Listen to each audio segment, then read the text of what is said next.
Мы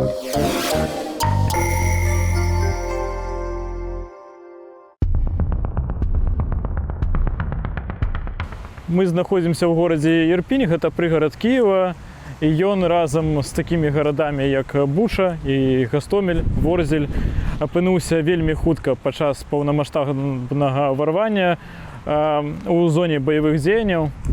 Як бачыце, можна тут назіраць знішчаную у тым ліку і культуру горада, інфраструктуру, будынкі.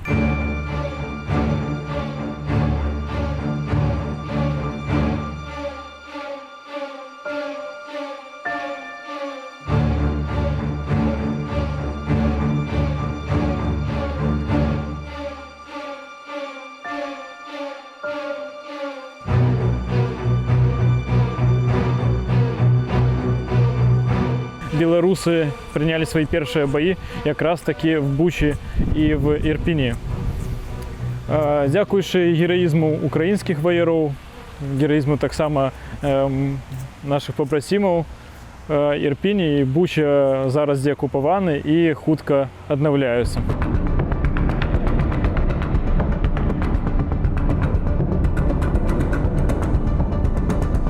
В свой час уже пачалося такое тотальное адчуванне, што ўсё, што датычыцца нашых праблем, непасрэдна звязана таксама з праблемамі Украіны. Адзінае зараз прамое дзеянне, якое можа прывесці да перамогі беларусаў, гэта непасрэдная дапамога Украіне, яе перамозе і непасрэдная дапамога таму, каб не проста Украіна выйграла, а Расія прайграла. Прайграла так, каб як мінімум у нас быў час на змены ў Беларусі, плюс нейкі тэрмін на пераходны перыяд Беларусі таксама. Таму, в прынцыпе, калі мяне ўжо ніякія справы жыццёвыя не трымалі, я вырашыў напісаць у бот і даволі хутка патрапіў ужо ва Ўкраіну для навчання і таго, каб ужо вступіць у ряды ваяроў палка Каліноўскага, падпісаць кантракт і гэтак далей.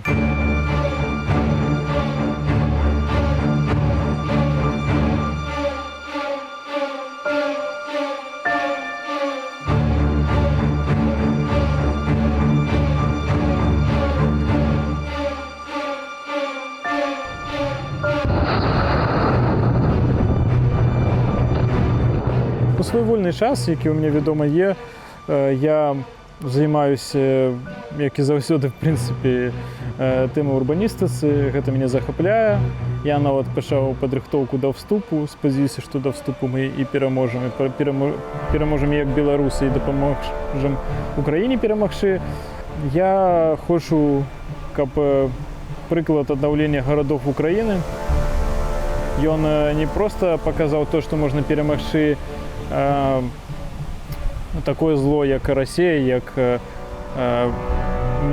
мілітарызм, імперыялізм нават.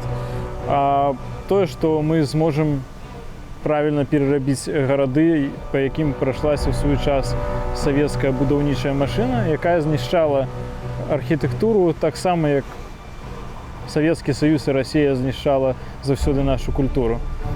Таму вельмі спадзяюся, калісьці я змагу паўдзельнічаць у аднаўленні такіх гарадоў. Мы павінны працаваць, каб адбылася перамога, таму кожны робіць то, што ён умее. Я, напрыклад, палку Каліноўскага займаюся сувяззю. Гэта не толькі радыёсувязь, гэта таксама наладжванне інтэрнэта праз спадарожнікавую сістэму Starlink. Гэта падлік рознага IC, інтэрнэт-абсталявання, кампутарнага абсталявання, яго наладжвання праграмнага забеспечання, каб ваяры палка Каліноўскага маглі мець сувязь, маглі мець веды пра вайсковую сітуацыю і таксама якасна выконваць сваю працу. Тут напередку працює Starlink.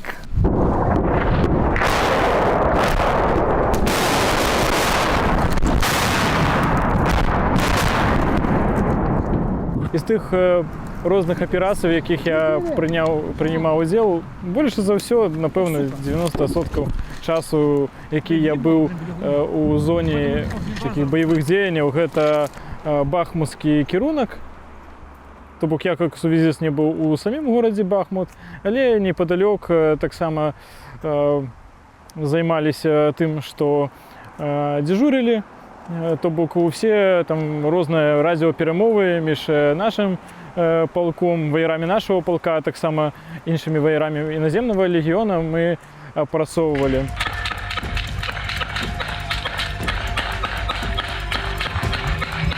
Это было зимой.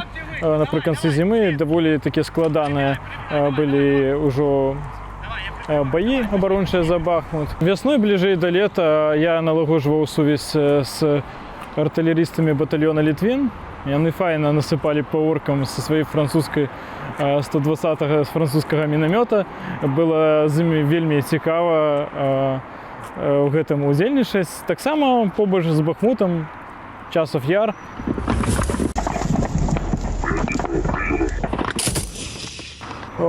Ну, таму большасць вось такіх аперацый непасрэдна ў зоне баявых дзеянняў у меня былі у Донецком, так сказать, на кірунку Донецкай области, города Бахмут.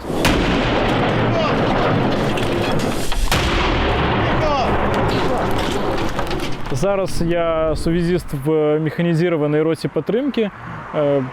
Яна пашыраецца, таму большую частку увагі прыдзяляецца таму, каб стварыць менавіта сістэму сувязі ў гэтым падраздзяленні. Але таксама, калі трэба будзе налагодзіць сувязь, напрыклад, в зоне непасрэдных дзеянняў, то я, конечно же, туды выезжаю. Так, я всегда двигаюсь с тобой.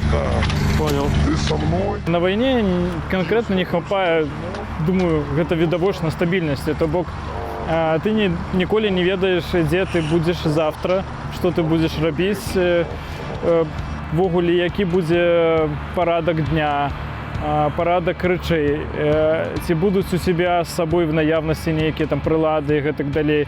І трэба планаваць все так, каб, в прынцыпе, быць падрыхтованым да ўсяго. Не бывае нейкіх стандартных днёў на нулі, кожны дзень адрозніваецца. Я больш за тое скажу, што кожны дзень, тыдзень ці нейкая канкрэтная задача, яна настолькі адрозніваецца ад іншай, што, в прынцыпе, час ён лічыцца не в месяцах і тыднях, у такіх звычайных цыклах, як працоўных тыднях, а менавіта вось як нейкая эпоха падаецца там адзін выезд ці нейкая там аперацыя і гэтак далей. Таму, в прынцыпе, час, в тым ліку і вольны час, ён адчуваецца зусім інакш, лічыцца зусім інакш, ніж в мірным жыцці.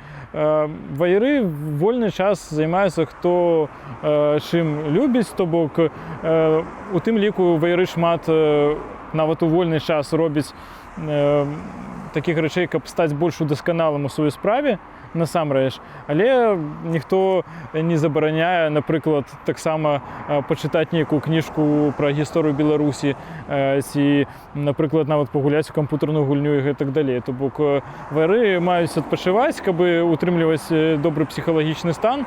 Я, напрыклад, у гэтым годзе смог падняцца на вышэйшую точку Украіны і прайсці 46 кіламетраў па гарам. То бок хто што любіць, той тым і займаецца. І я лічу, што гэта вельмі правільна, таму што ваяры гэта не нейкія бездушныя кіборгі, гэта такія жывыя людзі, як і мы все з вами.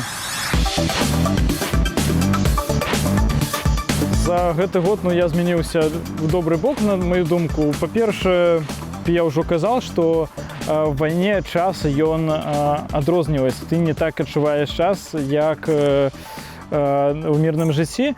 І фішка ў тым, што яшчэ на вайне жыццё да ваенных дзеянняў, яно падаецца трошкі туманным.